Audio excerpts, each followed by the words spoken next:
Hello, I'm Nathalie Dupree. Today's menu blends tastes from around the world with strong hints of the Orient, Europe, and our own South.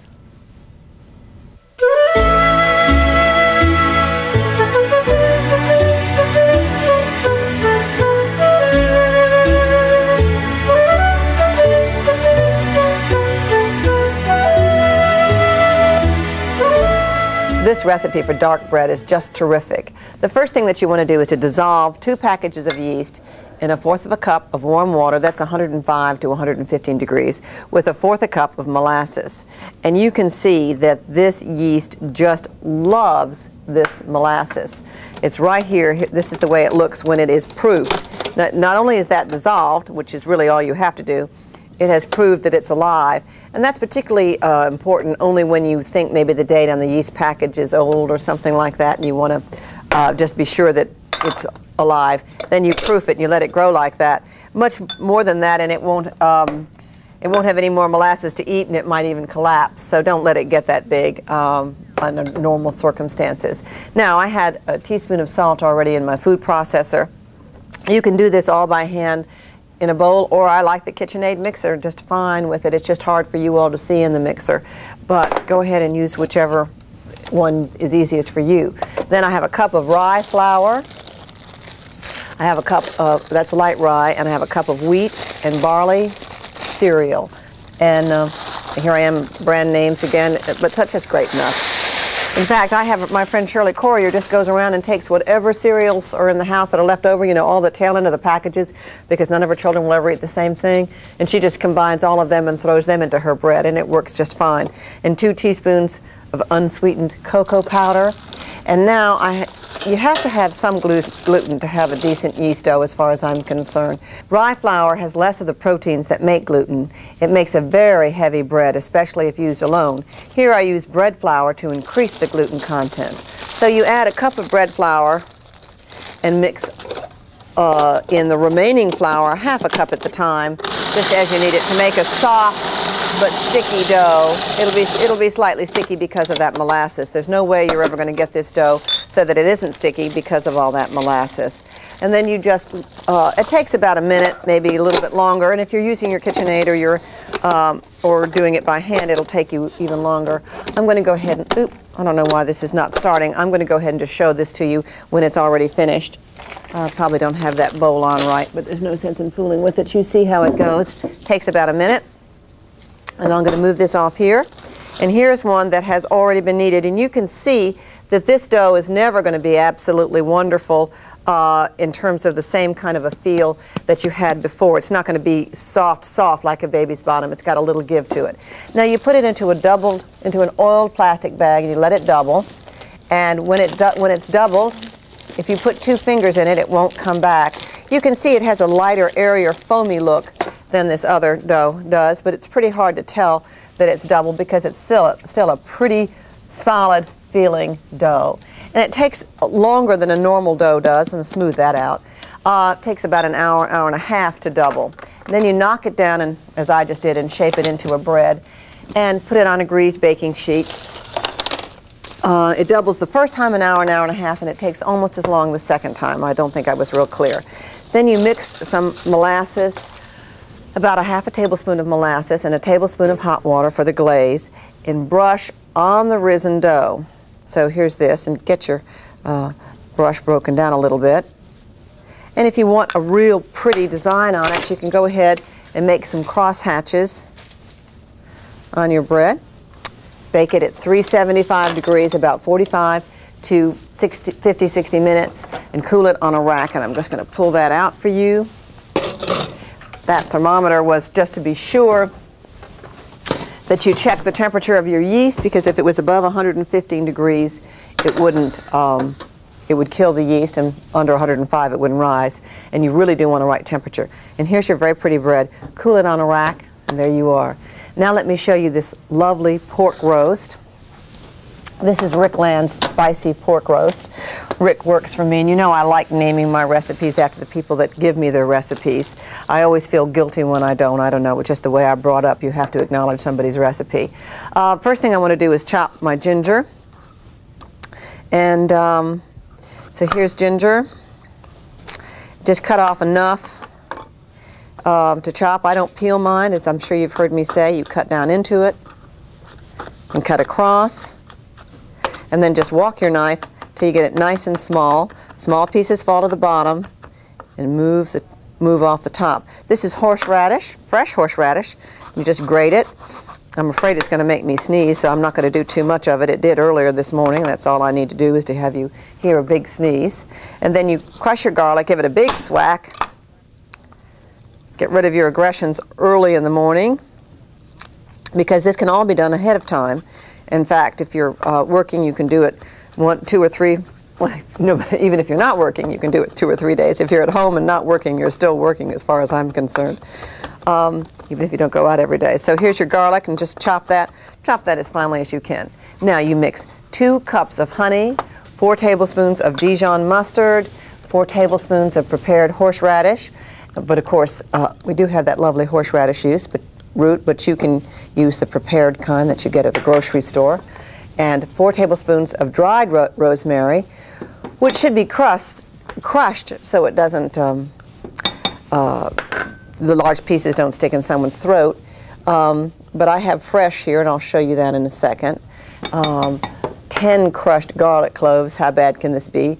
2 teaspoons of pepper and 2 tablespoons of ginger. And just mix all of those together.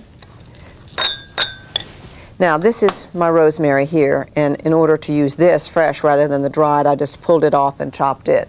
Now this is a 4 to 5 pound boneless pork loin roast, and usually they run on sale a couple of times a year, and I just buy several. I find it very good, and I find it lasts in the freezer. I know the pork people probably wouldn't tell you that, but it does just fine. This is the whole pork loin. It comes like this, and in order to roast this, you can either take this whole piece and tie it together, which will make a thicker roast, which will give you the temperature. And here's the other end, so you can see that it's the whole roast, with the bone removed. Or if you choose to, you can cut it in half and just roast half of the roast at one time, which will take nearly half as much time. Anyway, the thicker you cook meat according to the thickness of the meat, not according to the weight of the meat, so don't be misled. If you opened all of that up, it would cook much, much faster than what you want. Put this into your plastic bag with your marinade. I'm not going to bother to do it. Or just put it in a pan, non-aluminum they usually say, and cover it. I guess it doesn't matter, there's no acid in this. Anyway, put it into a pan, cover it with plastic wrap, and leave it in the refrigerator overnight if you want to. It says 4 to 24 hours in my recipe, but frankly you can do it longer if you want to. I have. Preheat your oven to 500 degrees. Yes, 500 degrees. You want it nice and hot. And take your pork out of the marinade. Here it is in the marinade, and this is going to be a most uncomfortable feeling for you and for me to get this out of the marinade, and because there's all that honey in there. And then tie it together if it's necessary to make one piece. And you don't have to make your tying a big project. I have one of the chefs for the Marriott in the back, and he's been tying the meat really beautifully half the time, and in such a way that I would never do. He did the tenderloin that we cooked. But you can just do a much more casual job of it if you want. All you want to do really is to make sure that it stays together in one piece so you can time it properly. Now put it in your roasting pan and then put it in the oven. And after 15 minutes, you turn down the heat to 250 degrees. Then you continue roasting it. I'm just going to put that there. I'm not going to walk over with it and try to juggle all that at the stove until the internal temperature is 160 degrees. And here's a thermometer here. I'll show you that. It takes about 5 hours if you do that whole roast at the lower temperature. Now, I have cheated and cooked this at the higher temperature, cheated and forgotten it too, and cooked it at the higher temperature and not cooked it as long, but it's nowhere near as moist. When it's cooked at that lower temperature, higher temperature to start, and then turned it down to the lower, it is almost fork tender, so it's really lovely for a buffet. Now you turn the roast about once an hour when it's done. Then you remove it from the oven and let it rest 15 to 30 minutes. And then meanwhile, bring this marinade to the boil, and I've got this right here. and boil it down until it's reduced by half. I've got this piece of string tied to the boil it down until it's reduced by half, and then slice your meat and arrange it on a serving platter, and you just pour the marinade over. And you can see what I mean about the way that he's tied this roast. You don't have to be so perfect about your roast. You can just get it together as far as I'm concerned. And this can be done ahead of time. It can be served hot or cold. If it's cold, slice the meat and then put it in a storage container and pour on the marinade and refrigerate it until it's ready so that it gets all that wonderful juice and everything soaked right into it. You're really going to like it.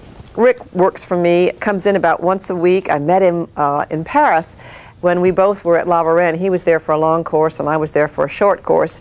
And he lives in Georgia, not too far from my home, so, well, a couple of hours. So he drives in once a week and does the research for me, and we share recipes. He's a good friend now. Now, open the oyster. This is Aw Shucks Oysters, and this is from the Simply Smart section of my book because it really is so easy. Kind of a corny name, isn't it? But it was a corny day that day, I guess.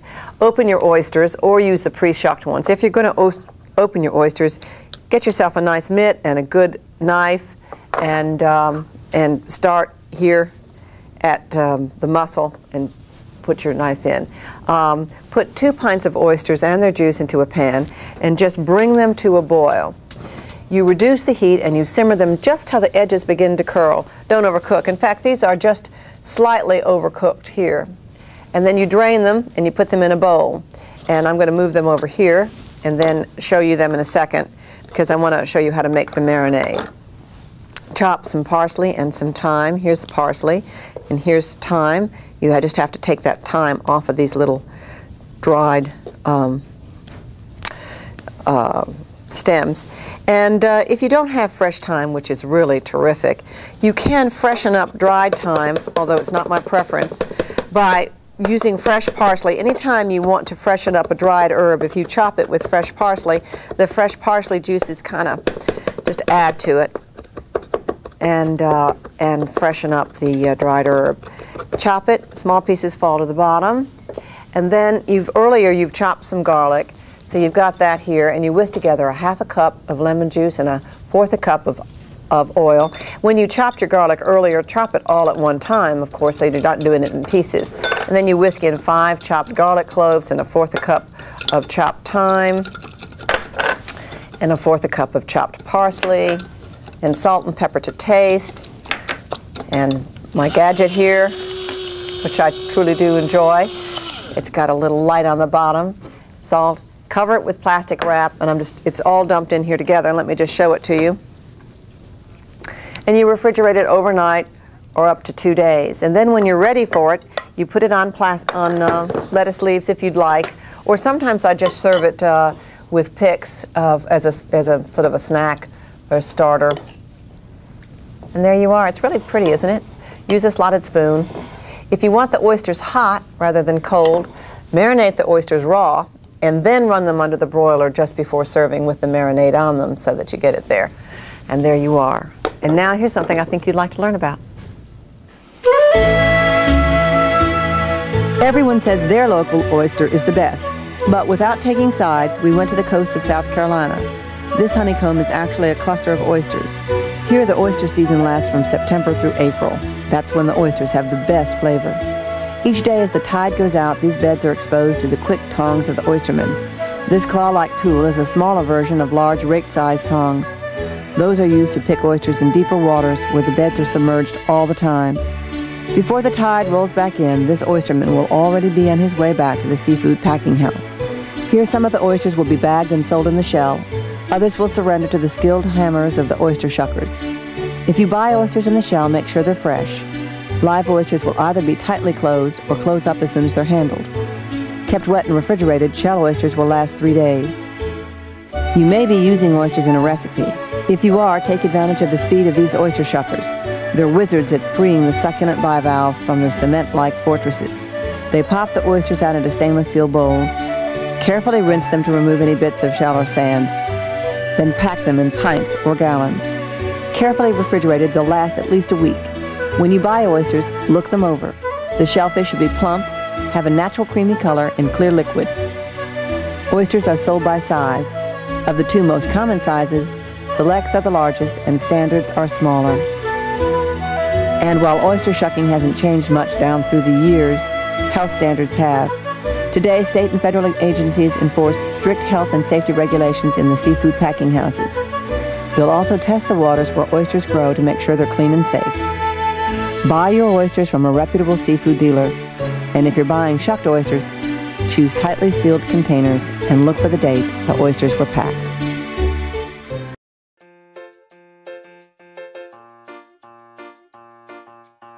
For nearly a century, LeCreuset's colorful French cookware has been a favorite in kitchens around the world. From its bold finishes and uncompromised quality to its easy-to-clean materials, the brand's range of iconic products are as easy to use as they are to love.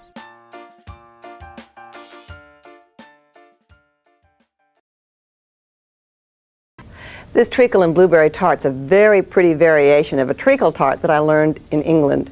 In fact, it's what we call super. Preheat your oven to 375 degrees and then take a pre-baked crust. And what I have done here is I've rolled out a pie crust and put it in a tart pan with a removable bottom. But in order to pre-bake it, you need to put in rice or else beans on top of wax paper. Let me just see if you can see this.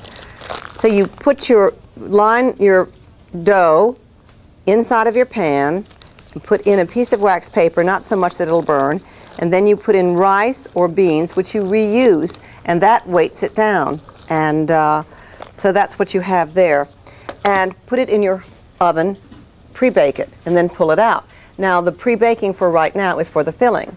Let me tell you what treacle is. Treacle is used to be an old medicinal concoction that was used in England. It was an antidote for venom.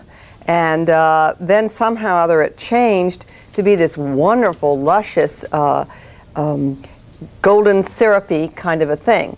Golden syrup is sold in England, and I can't find it very much here. First thing that you do is to brush your pre-baked pie crust, which I'm going to show you right now. And I'm going to show you how to remove the rice from it. And of course you could do this way ahead. You wouldn't have to just pull it out of the oven like I just did. So you brush your pre-baked pie crust, and I'll get that out of the way, with golden syrup, 2 tablespoons of golden syrup. And if you don't happen to have any golden syrup, you go ahead and mix 2 tablespoons of dark corn syrup and 8 tablespoons of light corn syrup. And then you've got it. So you brush this over the base.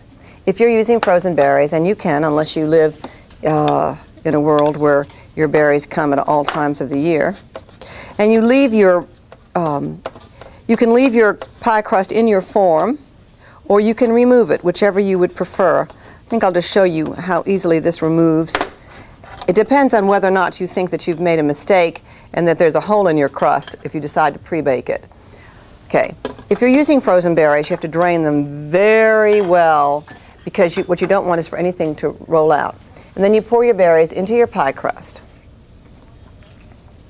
and warm the rest of your syrup in the microwave or over low heat.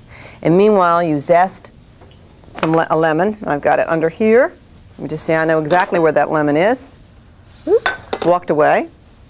Oh, in the sink. Here we are. That would never happen to you.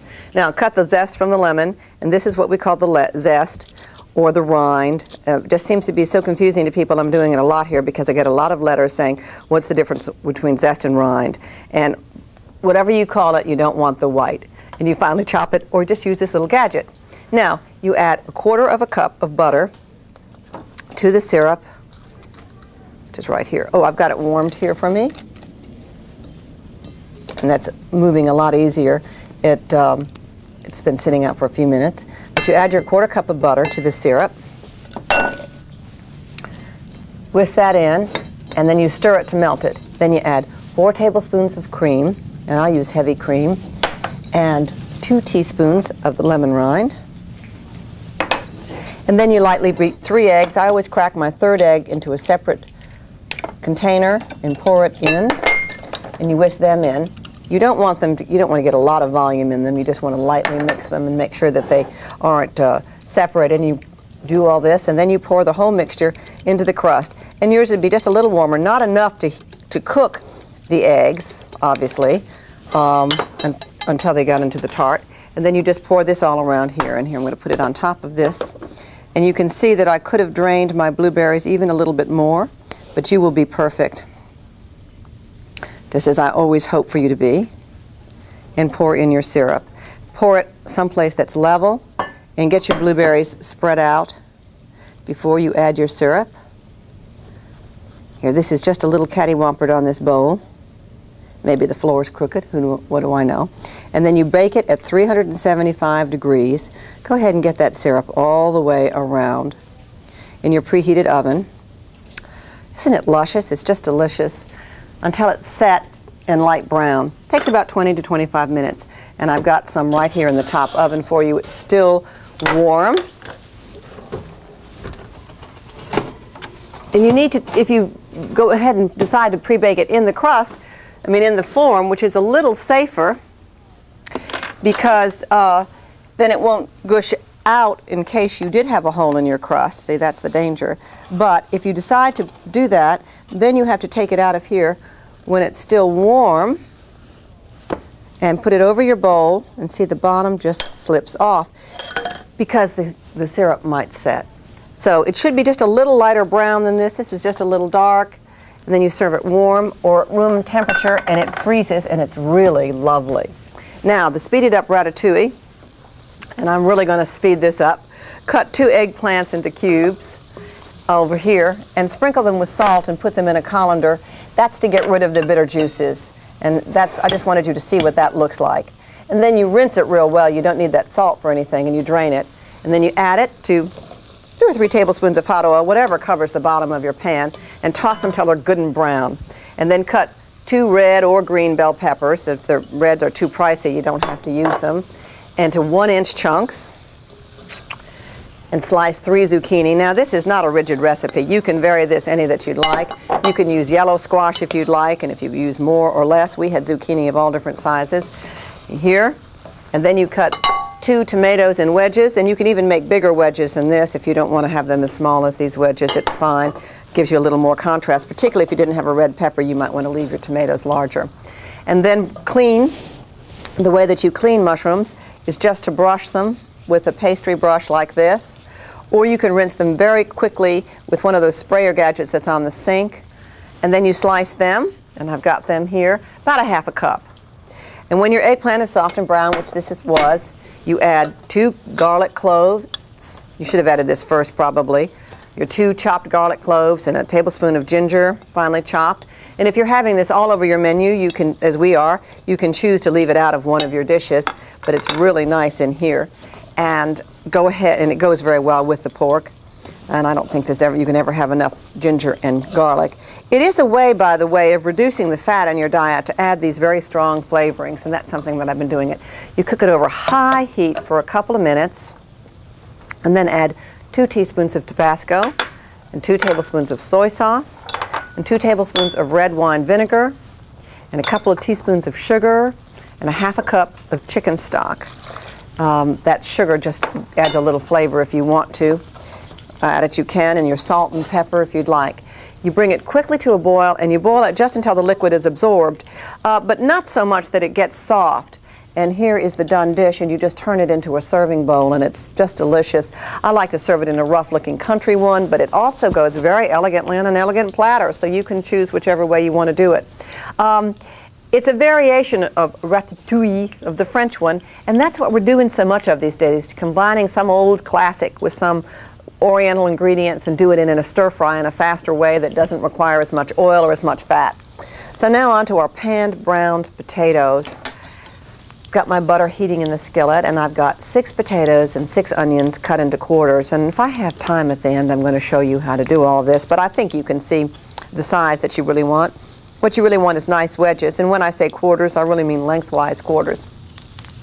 And you add them to 3/4 a cup of hot butter. Now, I started browning the potatoes first because the onions add a little water to them, but you can put all of them in if you'd like. at the same time, just keep an eye on it to be sure that your potatoes aren't burning more than your onions aren't burning, because they have that sugar in there. So get them all in here and get them nice and brown as much as you like. I like mine charred. The tart's a little dark for me, but I think these potatoes and onions are absolutely perfect. And you just keep cooking them until they're done. It takes 15 or 20 minutes, and then you season them with lots of salt and pepper. I wish you could see this light that's on the bottom of this thing. It is so silly, it makes me laugh every time I use it, and I truly love it. And then here's a little salt. And then you just dish them into your serving bowl. Now, let me just show you how to chop some of these ingredients while we're, before we go into the, look at all the finished products. And mainly, I don't think I've sliced a mushroom for you in a long time, so let me show you that, or an eggplant. If you want to slice a mushroom, you need it to be all even, and you can either slice it by putting it on its head like this, and taking your knife and going like that, or you can take and put the flat side down and slice like this. And it's really depending on you, depending on whether or not you want that stem. That stem to me looked like it had better days, and I could have just chosen to take it off, and that would have been all right too. And then the bell pepper is here. Just going to go ahead here, cut out the seeds. You know, a lot of you have asked me the name of the girl that has made these aprons, and she came up to me at a demonstration at a department store in Washington and said she watched the show and said that she was making mother-daughter aprons, and that she wanted to let me have some. Her name's Darlene Fabrizi. Her name's at the end of the show. And so she sent me all the aprons for this whole series, and I have just loved them. And here's this, and you cut your peppers into 1-inch pieces. Be sure to get any of that white out there. And your eggplant into 1-inch chunks. I think you can see that. And now join me to see all this glorious food finished. I think you're going to love it. Just a reminder, don't ever lock yourself into a recipe so much that you overcook what you're cooking. Cover it with aluminum foil if it gets too brown like my pie did.